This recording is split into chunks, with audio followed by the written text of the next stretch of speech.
Oh, just this is like the hardest thing I've ever had to prepare for. So Good. hard. I So like to hard.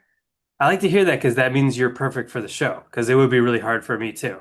So that means you did it exactly right. Okay, good.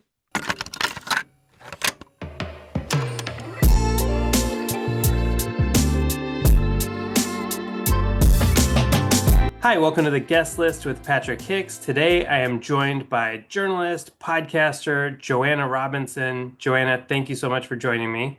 Oh my God, thank you for having me. I'm such a fan of your work. I'm so excited to be here. Same, and I've listened to so many of your podcasts about TV shows, about movies. I don't think I've ever heard you talk about music. So I'm really excited to find out what is on the playlist of your life. Yeah, I'm not a music expert at all, so I don't want to embarrass myself or embarrass you by asking me here. But I just want to say that I just think the work the I know you mostly through your TikTok, and Yeah. your TikTok videos that you do are so engaging and so fun, and I love the mystery that you wrap into this like rock history that you're sharing with us. It's amazing. I love it. Oh, well, thank you. I really appreciate it. And yeah, same. I looked you up, and when I saw that you were following me, I was like, oh my God. So let's talk a little bit about where you grew up. Yeah, I am from the Bay Area, Northern California. So I grew up in Marin County, which is just across the Golden Gate Bridge from San Francisco. Speaking of the rewatchables, on the most recent one on Die Hard with a Vengeance, they're talking about they're trying to get you to move to LA. Yeah. What? I mean maybe. I'm thinking about it. We're in conversation about it. It's just funny that Bill put that on mic. But yeah, I do I still live in Northern California. This is where I was born and raised. I have worked in for media companies the last decade who would certainly like to have me in New York or LA, but Yeah. thus far I have stayed Northern California strong. But I really enjoy visiting LA a lot. All right. What is a song that reminds you of your childhood in the Bay Area? Yeah, okay. And I already told you this was really hard for me to do. Here's my question. Um, what's your policy on smuggles? Like, can I give a main answer and can I have like sub answers for these questions? How strict are you on this?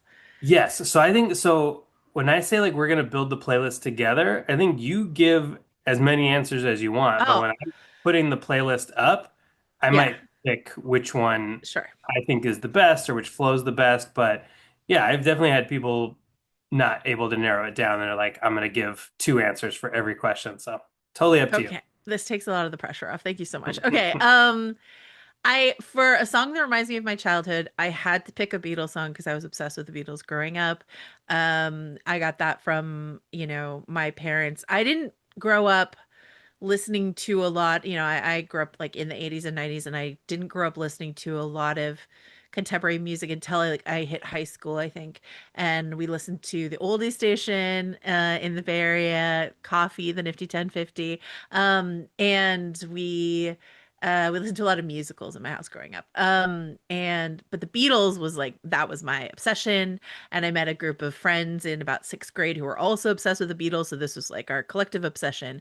So if I have to pick one Beatles song, though, I will pick something George Harrison's contribution on Abbey Road, which is, I think, one of the best songs ever written of all time. Yeah. So What age did you start getting into the Beatles?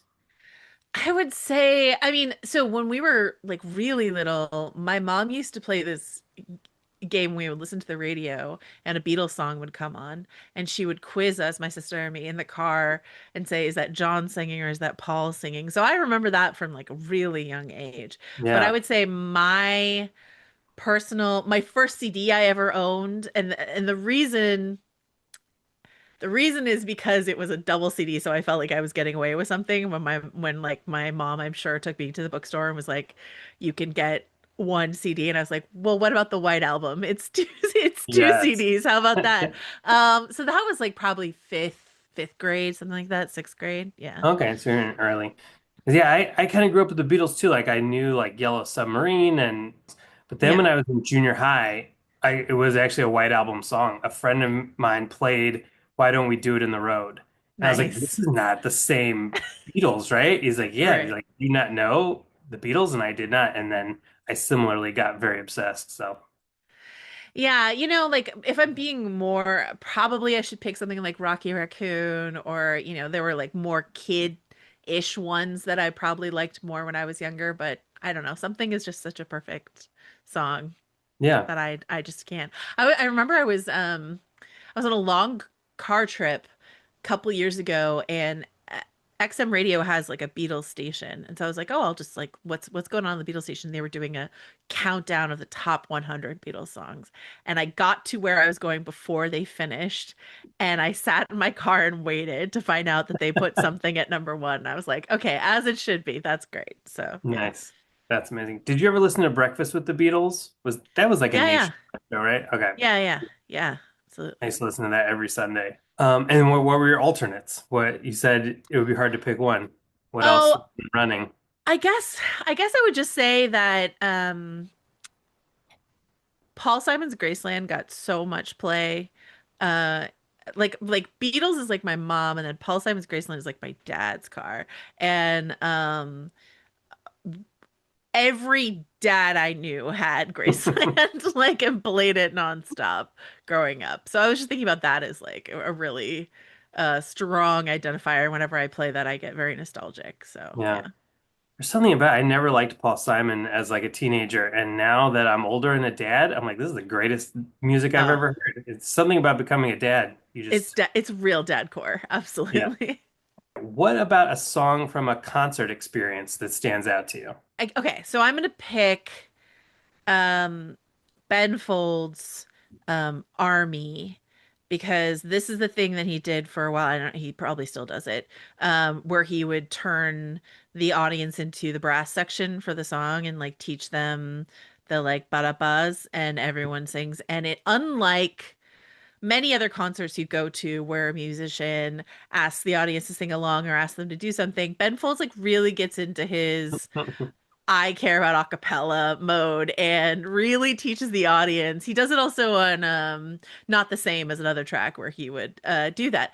And it works really, really well. And it sounds great as opposed to the usual like mushy garbage that it sounds like when the audience is given a task, like multiple parts to sing and stuff like that. So Army, Ben Folds, and I think you can hear that on the Ben Folds Live album that he put out in 2002. You can hear the audience singing the horn section. But that's just so, it was so fun. I think that one was at the Fillmore in San Francisco, and that concert, where I believe he ended the concert by just like throwing his piano stool at the piano from a distance on his way off the stage and stuff like that. And it made this very satisfying, like it just ended this like satisfying, the piano stool has struck the piano the perfect angle to make this great final discordant chord. So yeah, that's the one, I think. It's kind of awesome. Like, I've seen lots of bands where they smash their guitars, but yeah, never a piano player You're throwing this. right. I like that. Yeah. I think he also used to do stuff, again, I haven't been to a Ben concert in years, but he used to do stuff like he would put an Altoid tin on the piano strings to change the sound, or you just do like fun innovative stuff to get the audience excited about the different sounds you could make via one instrument. All right, what about a song that you associate with a specific activity? So do you have like a writing song, a driving song, something like that? Um, I kind of went driving because I used to be able to listen to music with lyrics when I write, and I can't do that anymore. So it's like all instrumental now when I Hmm. write. But often when I love to drive, but often when I'm driving, I drive down to LA, back and forth to LA all the time. And you hit and I listen to a lot of audiobooks or podcasts, but you hit a lull and you really need to sing in order to like keep going. So I would say my number one would be With Arms Outstretched, Rilo Kiley. Maybe because it starts with "It's 16 Miles to the Promised Land." It's a good driving song, but also just like it's right in the range where I can belt that really loudly in the car. I'm not saying I sound great, but it like engages all of me as I sing it. So I love that song. And then I'm not the hugest Paul Simon person, but I have to say that I'm gonna bring Paul Simon back up again because Obvious Child, which has just like one of the best rhythm breakdowns of anything ever, off the Rhythm of the Saints album, Mm. that will wake you up if you are feeling like zoned out on the road. You put on an Obvious Child and you are awake and you are alert and you are ready. So those Yeah. are my picks. Yeah. Rilo Kiley is amazing. I've seen them live a couple times, and then they're just reunited, right? They Yeah. reunited this summer. Yeah. Yeah. I think Jenny's amazing. And Rilo Kiley is a band that I came to a little late. I think like Silver Lining was their first album, and then I went back and like listened to all the really great stuff. I think I got to them like right as they were breaking up. But then also Yeah. Jenny has done such great solo stuff too. So you still write to music, but now it has to be instrumental. It's like Beethoven and Bach now. Oh, Like really? I can't listen to if you have any like recommendations that are not the classics, any sort of like lo-fi instrumental I should listen to, but like I Oh, can't yeah. listen to anything with lyrics because my brain just goes off in a different direction. So Yeah, I get that. What do you think changed where you used to be able to do it? Just I don't know. I like you hear this a lot of from people as they get older. I think that like they their brains aren't as springy and can't hold I because when I write I'm basically saying the sentences out aloud in my head and I can't do that and listen to other people's lyrics at the same times. Sometimes I guess an exception would be if it's an album I know so well that it can kind of blur into the background, and it just becomes sounds, yeah. then that might work. But you hear people talk about this all the time as people don't read as much as they used to when they were younger. It's harder for them to concentrate. So I think it's just that like getting older concentration effort that is getting in my way. Did you always want to be a writer? Um I don't know. I always like English was always my favorite subject in school. So I always loved reading a lot and writing. I think I thought I was going to be some kind of performer. Oh, really? And yeah, and I don't know, I did a lot of theater and stuff like that growing up, but I didn't have like a firm grasp of it. I also thought I might be an English teacher. And now I podcast about books a lot. So maybe that's some sort of combination of all of those things just sort of happened by accident. Yeah. Yeah. So how did it happen that you started writing like professionally? Professionally, let's see, I was working in bookstores for years out of college. And there was a website that I really loved called Bajiba. And I was just a commenter on the website. It was just a good community of people who love film and television and pop culture in general. And so I was a regular commenter on there. And the guy who ran that website was going to the Sundance Film Festival one year, and he was sort of complaining about the way the festival was set up. He was having a hard time seeing the movies he wanted to see. And I had been a volunteer at that festival a couple of years, and so I wrote him an email saying like, "Hey man, this is how you do it. You don't go to premieres, you go to like the second screening the next morning. Here's how you can like actually have a good time at the Sundance Film Festival." And he took my advice and had a great time, and then he asked me if I wanted to try writing for the site. And so I just started writing for the site, and that was like a side gig that I never thought would turn into my full-time gig, and here we are. So yeah. Yeah, that's amazing. From commenter to like Vanity Fair senior writer, that's an amazing journey. It's a weird one. It's a lot of things had to line up in order for all of that to happen. Yeah. Yeah. And now at the Ringer, were you a fan of like Grantland and the Ringer before you came there? Yeah, huge Grantland fan and also just a such a fan of the people that I now get to work with, like Chris Ryan, Andy Greenwald, Sean Fennessy, Amanda Dobbins, Miley Rubin is my main podcast co-host, and we Yeah. had for a time we had sort of dueling Game of Thrones podcasts. And so we would see each other at conventions, and her partner Jason and my partners like Dave Chen, a couple other people, and but we all really liked each other. And so when Mallory's partner Jason left to pursue other projects, she's like, "Hey man, do you want to come over?" And instead of competing with each other. We could just work together, and it's Yeah. been a dream ever since. So you have a lot of interests in a lot of different shows and movies and stuff. How did you decide to write the book about Marvel? Yeah, actually our publisher is Norton, and they reached out to me, and I got really excited because I know Norton from like all my Norton anthologies from being an English major. And so I got very excited about that.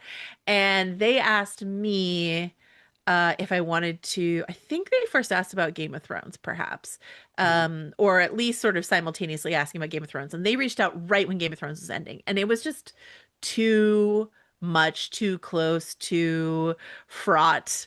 And so I said I didn't really want to write about Game of Thrones. And then I had written a cover story for Vanity Fair about Marvel's sort of 10-year anniversary, and they had read that article, and they were like, what about sort of the history of Marvel Studios? And that became a multi-year, basically our COVID project. I wrote it with my colleagues Dave Gonzalez and Gavin Edwards, and we spent the pandemic essentially interviewing, hundreds of people and trying to put together this definitive era. It's so funny when we were writing it, I don't know if you I'm sure you do. When you think about like who's my audience for this thing? I'm making a podcast, I'm making a TikTok. Who am I making it for? Sure. And that's a question, of course, like you have to ask yourself when you're writing a book, who is this for? And I was constantly like badgering my co-authors. I was like, is this for the Marvel nerds, the fans who already know everything? What are we going to tell them that they don't already know? Are these for people who are just Marvel curious? Will they care enough to buy a book about it if they're just curious?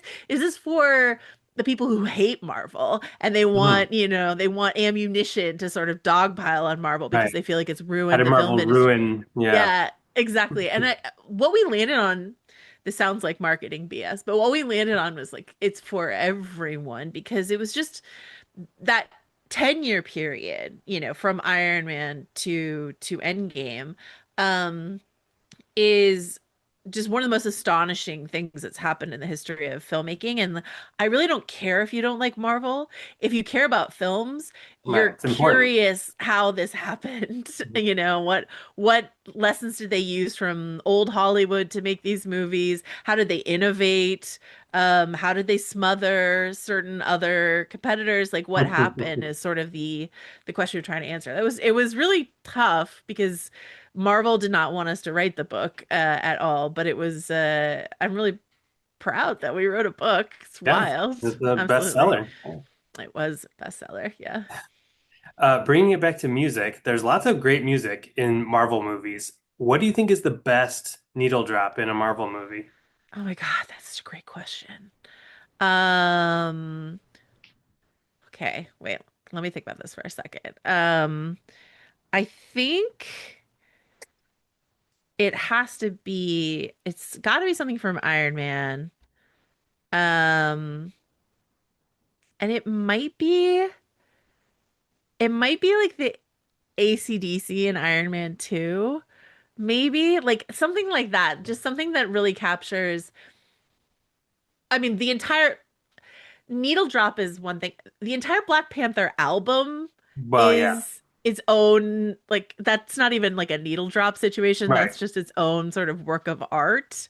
So I would Definitely. put that on a different level altogether. But in terms of just like this is a needle drop, I think AC/DC for Iron Man, and I think That was a fun um can I say my worst? I talk about this one. all the time. Yeah, what's the worst? I love it. Um No Doubt's I'm Just a Girl, which plays during Captain Marvel, like a big fight scene in Captain Marvel, makes me so mad. How about you? Do you have one in mind? I mean, mine are pretty obvious. The Iron Man is good. I mean, the red bone at the beginning of Guardians of the Galaxy Oh was yeah, of course. Guardians, yeah. Black Panther's tough because I don't even know if I remember the part where like all the stars is in it, but just I listen to that soundtrack all the time, so that's probably the Right. best. That's a good answer, but Yeah. very different, yeah. Oh, and Immigrant Song and Thor Ragnarok is pretty awesome. Yes. Very That's a pretty good. one. Very- What is a song that makes you emotional? Yeah, okay. Um, I am gonna pick Untouchable Face, Bonnie DeFranco. as like the first song that I listened to on repeat through my first breakup. So Hmm. that's like a really good breakup song. And Yeah. so I have put it on through like any breakup I've ever been on, but that was like my first breakup ever. How do I process these emotions through music? I know I'll use Ani DeFranco's Untouchable Face. So that is a really good one. And then on the flip side of that, in terms of like more hopefully romantic, I will say Lover You Should Have Come Over by Jeff Buckley is will make me cry every single time I listen to it, which is also sort of like about love lost, but like it's not too late is also part of it. But that I don't know. Jeff Buckley, man, is just a voice like no other, straight to the Yeah. heartstrings. So, yeah. That's an amazing song. It's really funny. So I've done a decent amount of these, like a dozen of these so far. There's been no repeats except for that song. And now you're the third person that's mentioned Lover You Should Have Come Over. So, Really? In this category or in other ones? no, no, all different categories actually. It's a great song. It's a great Lyrics, song. like Yeah, the the song you lyrics. introduced somebody to, yeah. Yeah. But yeah, those Yeah. are two great ones. Also I the Magnolia soundtrack, the entirety of the Magnolia soundtrack also really gets to me. Amy Mann is one Yeah, of the best ever. the best. What is a song that you associate with a milestone in your life? I guess I'm gonna pick. This is so interesting. I'm so curious what other people picked as their like milestone. It's been all Um, over the place. It's been professional, personal, so it's very open yeah, for interpretation. I think I'm gonna have to pick when first time I left home to travel by myself and I was in Europe. And I was 18, 17, 18, traveling around by myself. And I was like quite proud. I'm calling it a milestone because like I was quite proud that I was able to take care of myself through that Yeah. versus someone doing it for me. Again, it sounds very like privileged to be like when I was in 18 in Europe, um but yeah, I survived. I didn't F it up so badly that I didn't make it. And I was listening to a lot of the Indigo Girls at the time. I was a huge Indigo Girls fan. And so I will say Power of Two, which is a great Indigo Girls track off Swamp Ophelia would be my pick. Yeah.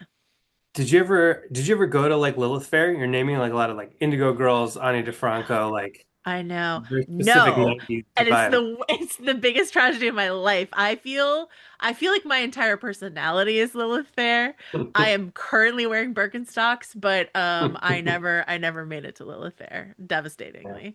I don't I know. know, I maybe. mean, like Alanis was just touring with Garbage. Like I like a lot of these people are sort of like touring around again, and I know that there have been some Lilith Fair sort of revivals, but I feel like they would make a killing if they did like a big Yeah, oh nostalgia yeah. Lilith Fair tour. I'd be Yeah, they there. definitely should. What is a song that has some of your favorite lyrics? I am not going to beat the Lilith Fair allegations with this next answer, but I will say it's a song called Stop By Anytime by Devin Sproul, and Devin Sproul is too young to be like a core Lilith Fair person. But the vibe is very Lilith Fair. And Hmm. Stop By Anytime, which is just this very idiosyncratic, gentle, almost poem of a song that's about please come over and this is what it's like an invitation to come over during the summer and this is what our house is like. Can I read you some of these lyrics to justify my pick here? Yeah, Um please. like stop by any time, let the humidity curl your hair and the mulberries stain your toes. A wasp on the pillow in a hideaway bed, a whippoorwill whistle to a spook city kid, dry leaves catching around the camping fire pit, quicker than a rippling lake. And it's just sort of like, and it's about like half drunk wine and books spilling off of bookshelves and just sort of like late nights and fireflies and that just sort of summery. We've got cats wandering around our garden, just like this really just like please come over this is a lived in space. We really live. We've got a garden. We love reading. We love animals. We love all this sort of stuff. And we invite you into this space. And I just like, I find it, and it's a very sort of hypnotic melody as well. And I just find it aspirational. It's like I would like to have the kind of place, and the kind of place she's talking about is not, we have a mansion, we have all this sort of stuff. It's very simple, but it's just sort of so inviting. And whenever I listen to it, it's just sort of like I want to be able to invite someone over to my fire pit in the backyard to drink wine and look at the stars and do all these other things. So Yeah, I don't know that artist. I want to look that up. You did a yeah, great job selling it. she's got a really beautiful, sort of very distinct voice. Stop by Anytime is a really, really good one, but the other one is Ain't That the Way, I think is what it's called. Yeah, Ain't That the Way is another really, really good one. Hmm. Um, but yeah, very, very, very Lilith core. Yeah, yeah. Absolutely. What is a song that people might be surprised to find out that you love? Um, and again, once again, because most everything I love I stole from a soundtrack somewhere.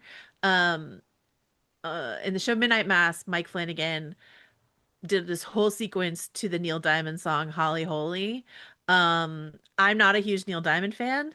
And Holly Holy, which is about a woman, but also a religious sort of thing. And I'm not religious. I don't like Neil Diamond. I'm not religious. I became so obsessed with this song when I saw it on Midnight Mass that it was my number one most played song on Spotify that year. Oh wow. I was just like I lost my mind for a Neil Diamond song, but here we are. So that would be my answer for that one. Yeah. Yeah, I don't know if I know that song. I'm also not a huge Neil Diamond fan, but I also similarly get obsessed with like a random deep cut of like an artist that I previously dismissed. So I think that's awesome. Yeah, it's got a really good um there's like almost like a sort of gospel choir sort of backup, and then it just like builds and builds and builds. It's really good. But again, like I'm not religious. I don't love Neil Diamond, and yet here we are. So yeah, that's my answer. All right, you just introduced that song to me. What is a song that you love that somebody else introduced you to? Yes. Okay. So I did have a partner several years ago who made nonstop Spotify playlists, and they are the best things that anyone has ever made.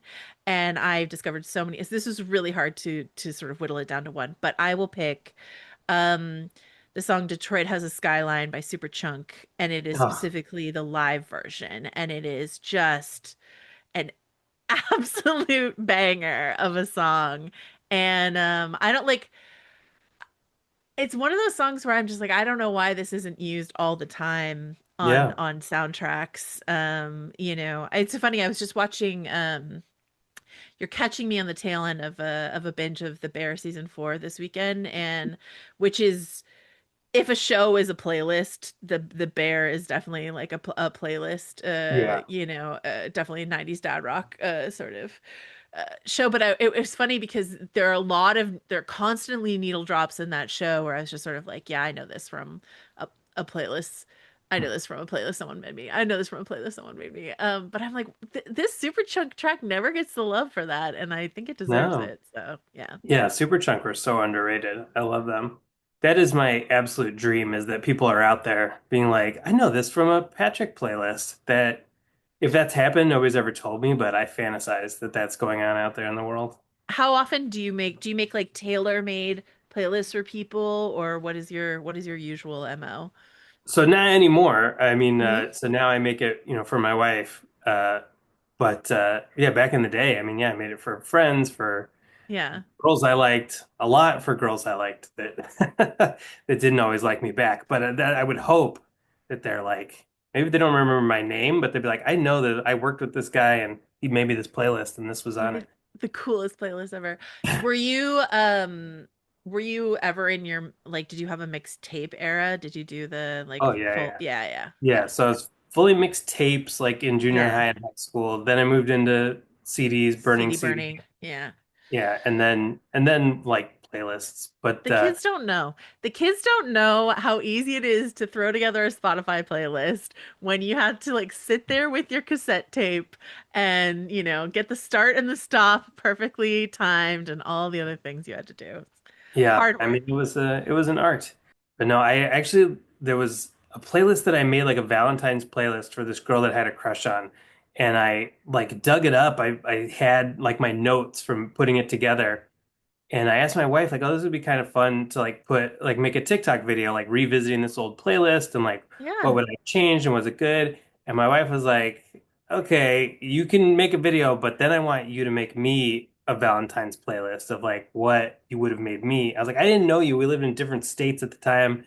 Like, I don't care. I want my own playlist. If Yeah. I had been working there, what would you have put on it? So I have not, I haven't done that yet. It's on the back burner. I think that's a quite a reasonable demand though. I think that's I think so, yeah. a great gift Uh, you could give her. Yeah, it was actually my wife's birthday yesterday, so I had a birthday playlist for her. She had like a barbecue and some friends over, and I like put on music and then watched as they were like, "Oh, what is this?" Yes, Yes. this is The dream. the best feeling. Yeah. Yeah. What about what's a song you introduced somebody else to that you love? Um, the song is Magita by My Morning Jacket, and I think even people who like Morning Jacket don't give that track in particular enough love. So I often put that on playlists or mixes for people. It's got this great sort of reverb beachy vibe to it, and it's hard to explain what the sound of that song is, but I feel like I hope that when I put it on mixes for people that it sort of stops them short and they're like, what is this? It sounds so different from anything else. So Yeah, that's a great song. I love My Morning Jacket. They I've definitely put songs of theirs on playlists before. They have a great Prince cover of I think it's I Could Never Take the Place of Your Man. I think I discovered, but like I think I got into them because of the Elizabethtown soundtrack, which is Oh yeah. a great soundtrack to a pretty okay Nuts, a great movie. movie. It's like an okay movie, but that Right. soundtrack Right. is great, and it was really funny. This is not free advertisement for The Bear, but watching The Bear season 4 in one episode in this last season, there's two tracks from the Elizabethtown soundtrack in one episode. And I was like, is Oh, that interesting. on purpose? I mean, one of them is uh Tom Petty, Square One. So that's like fairly common or whatever. I didn't think twice. I was like, oh, this is on the Elizabethtown Right. soundtrack, but whatever, it's a common song. But um The Long Way Home, do you know that song? Um No, I don't think so. uh is like I mean, a way more obscure one, and I was like, what is this doing here? So yeah, yeah. I have a Long Ride Home. Sorry, Patty Griffin, Long Ride Home. That's what it's Hmm. called. And I was just like, what is this is this a stealth love letter to Elizabethtown? I'll just decide that it is. So Yeah, maybe. Yeah. I mean, Cameron Crowe is never going to let you down with soundtracks. the But Almost Famous soundtrack is very important to me. yeah. Yeah, Well, you have an almost famous tattoo, right? I do. I do. Yeah, Yeah. yeah, yeah. What is the most recent song that you've fallen in love with? Um, I was afraid to give you a basic bitch answer, and then I'm gonna give you a basic bitch answer anyway. By most recent, do you mean like this is it was put out the most recently, or I discovered it the most No, you recently? discovered. Yeah. So it could be Okay. an old song, but I'm still gonna give you my basic bitch answer, which is slightly. It's Chapel Roan, but it's Subway, which she hasn't released, but oh, which you okay. can find on Spotify. Um in I suppose a bootleg fashion. But Oh. she played it at all of her shows last year. But and everyone expected that it would be sort of like the lead single on her next album. But she said in a recent Rolling Stone interview that she's like, I don't think that's the one. And I'm Hmm. like, please release this. I feel bad listening to this bootleg version. Not bad enough to stop, but I feel bad about it. But it ends with, it's about seeing a girl on the subway and not talking to her. Um, and it's the ending sort of repeat out is it's like she's got away, she's got away, she's got away, and then it ends with she got away, she got away, she got away, and it is so good. Chappell Roan's so amazing. And like everyone else, I became obsessed with her, but like I was like, this is the most recent Chappell Roan that I've been obsessed with, so that's my answer.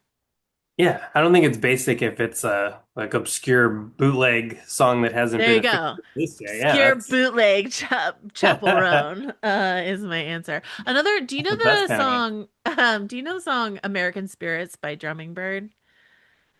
No, I That's know the band. I don't know if I know the song by name. it came out in 2022. Okay. And that one has like really fun sort of twisty lyrics and like a really nice Americana delivery. So it's about like the iconography of the cigarettes, but also like the cigar store Native American, and then just like what a sick symbol of the U.S. it is and stuff like that. I don't know. It's a really clever song. I really liked it a lot. All right, Joanna, what do you have to promote right now? I am my main podcast is called House of R. And we are doing a bunch of fun stuff for the summer, like a Stranger Things rewatch, or we're watching a bunch of Christopher Nolan movies, or just all kinds of fun stuff this summer. And then I also do a podcast called the Prestige TV Podcast, where we talk about, whatever TV you're watching, we're probably talking about it. So yeah. Awesome. Well, thank you so much. I really appreciate it. Oh my God, thank you. This is really fun and really hard, but really fun. Thank you.